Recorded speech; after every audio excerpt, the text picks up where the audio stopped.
Hey, what is up, mortals? It is TCCrew here with a new video for you. Welcome to part 8 of What If Izuku Had a Perfect Combination of His Parents' Quirks. I just wanted to greet you guys by just saying, sit back and relax, you're in for a treat. So we begin. We continue on to the next day after the attack on the USJ, Class 1A's day off. A day meant to help them recuperate from yesterday's stressful and hectic events.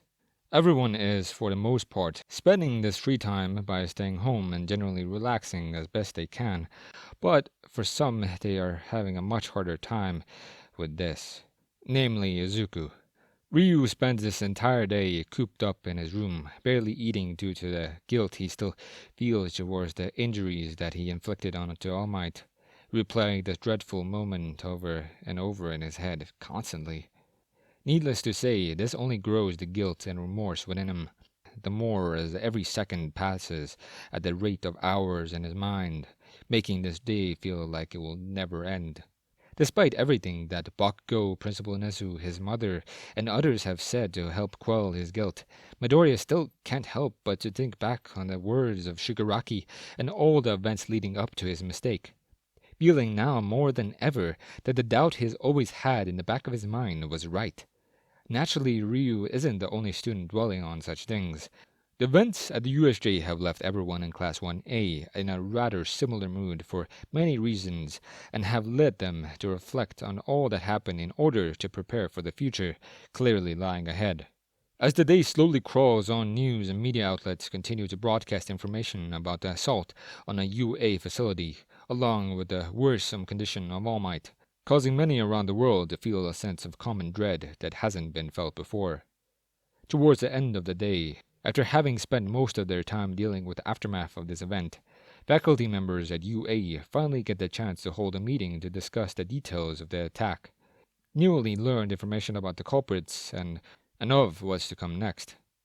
Later in the afternoon, as Principal Nezu, Midnight, Prism Mike, Snipe, Ectoplasm, Cementos, Power Loader, Hound Dog, and Vlad King prepare to start the meeting, Detective Suguruchi arrives to take part, whereupon entering the room he apologized for his late arrival, though Nezu brushes it aside, stating, "Oh, no need to worry, Detective. We've all been quite occupied today as well." Nezu gestures to an open seat for Suguruchi as he continues, "But since you're here now, why don't you take the opportunity to start off this meeting by going over some of what you've learned about this League of Villains?" Suguruchi nods in agreement as he sits down and replies, "Yes, I was about to suggest that as well. As you all know, I'm Special Detective Suguruchi, and I've been put in charge of leading the investigation to capture the individuals, Shigaraki and Kurigiri, along with any other accomplices of the League." Suguruchi pauses and sighs slightly before saying, "Unfortunately, however, we've currently hit a significant dead end in learning their identities, since the only names we have, along with their quirks, aren't registered in our system, and none of the other villains that were captured at the USJ seem to have much of a connection other than hired thugs." Hearing this does nothing to help the already frustrated mood for many of the pros, pushing Prism Mike to speak up in a sarcastic yet irritated tone. "Seriously, there's nothing you can find? Maybe you should ask that Midoriya kid if he knows something. Since from what his classmates have said, he had a whole conversation with the nutjob leading the attack, and is the one who put All Might on his deathbed." In response, many in the room look over at Prism Mike, but don't argue with his statement when Midnight interjects. "Now hold on. You seriously can't be accusing one of our inexperienced students for intentionally working with those villains? You heard from the other students how the whole situation played out. Plus, it doesn't add up either." This makes some of the teachers hesitantly agree, though a few are still skeptical, as Vlad King remarks, "I understand the hesitance, but Midori has already caused a big incident in the past with his quirk. We all see the report on his record when he applied to UA. That kind of thing isn't something to sneeze at." Vlad sits forward in his chair and looks at everyone in the room while he continues, "Ever since that event, he's needed a special quirk counselor and has had emotional issues. There's too much here for us to ignore." Upon saying this, a short argument breaks out between members of the staff over whether or not Izuku is an accomplice with the League, when Principal Nezu gets them all to calm down by stating, Now, there's no need to get so riled up. I understand that we've all been under a lot of stress with what Mr. Aizawa paralyzed, and All Might in as awful of a shape as he is, but we can't start throwing around accusations with no evidence other than past accidents, especially towards a bright student with so much potential. The room goes quiet, with everyone taking a moment to process the logical argument being presented as Nezu makes a quick rebuttal. However, this does not mean we shouldn't rule out any possibilities, or not look into everything that has some merit of suspicion. That's why Mr. Suguuchi here will be interviewing Midoriya tomorrow, which we will discuss after he does. But for now, let's focus on this Shigaraki fellow, and anything else our dear detective may have to say. With this, all of the faculty turn their attention back to Sukuuchi, who stands up in response. I couldn't have said that better myself. While we haven't learned of their identities, thanks to the eyewitness accounts from the students of Class 1A, we can safely say Shigaraki is a severely unhinged criminal who acts much more like a child. With what his outbursts throughout the attack, which makes it odd that he was able to get so many villains to follow. Hearing this causes a few looks of confusion as Ectoplasm asks, Alright, put an effect on this. I assume that this has something to do with the master that Shigaraki kept mentioning throughout the encounter. Sukuuchi nods and replies, Precisely. From what we believe, Shigaraki was either raised in some way or guided by this master of his from a young age, going off the assumption that his twisted personality is due to him not being raised in a good environment. So we're currently looking for missing children cases in records to see if we can find anything. Many of the pros relax hearing this new lead, but Snipe mentions his concern for what Shigaraki will do when he heals from his injuries when Sukuuchi answers, Well, certainly he'll attempt another attack, but not on All Might, though I understand your suspicions of Izuku to a degree. It's highly unlikely, with Tomura making it clear how he was going to kill that particular student along with his willingness to assault UA to do so. Sukuuchi takes a brief pause when Midnight interjects asking, So essentially what you're saying is that Shigaraki will continue to harass UA and Midoriya because of this now being some sort of personal vendetta?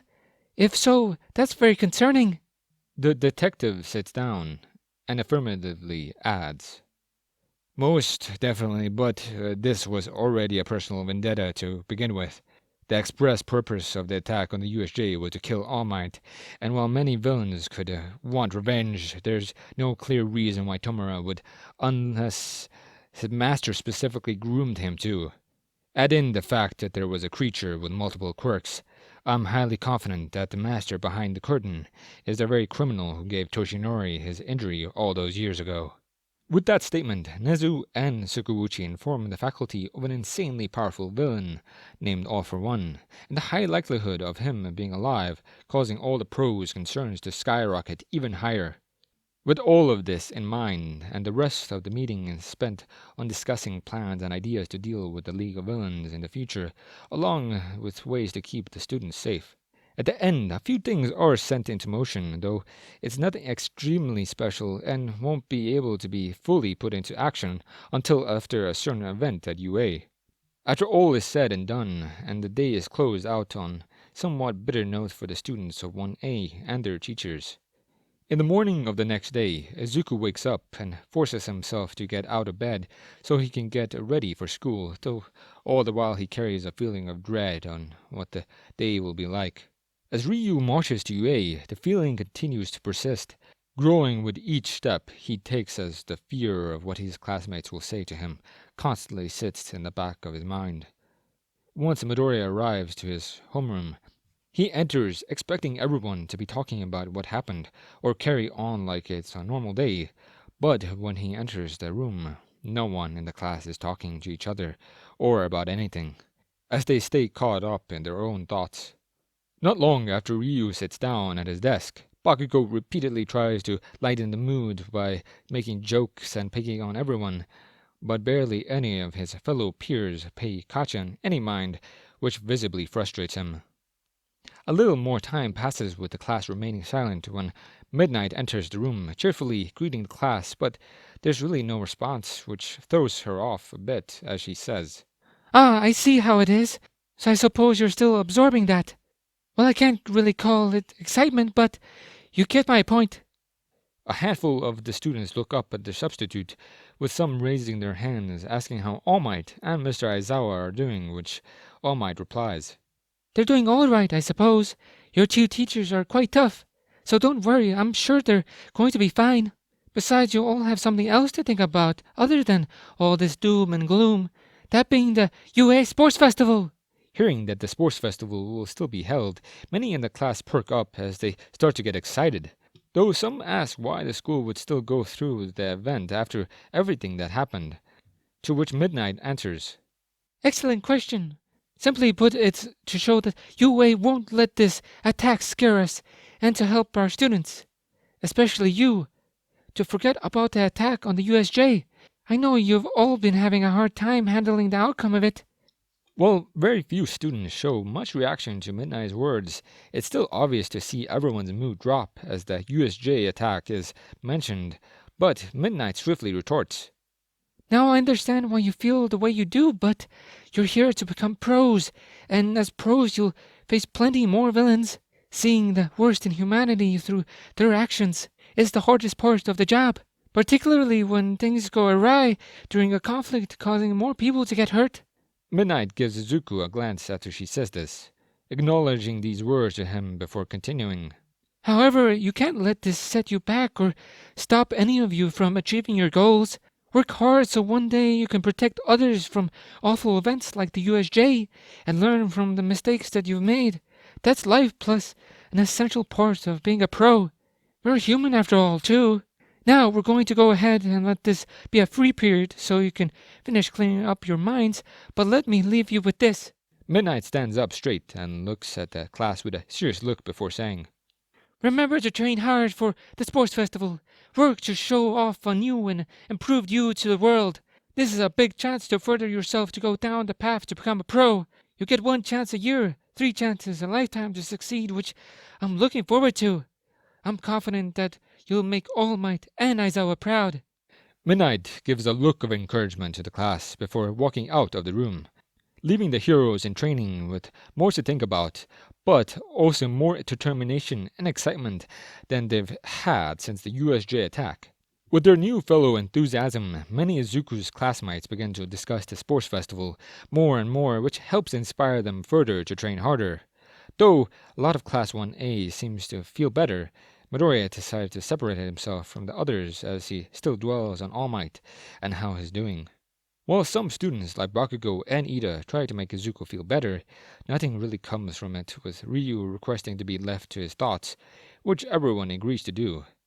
However, Midoriya does take note of Uraraka doing the same, catching his curiosity.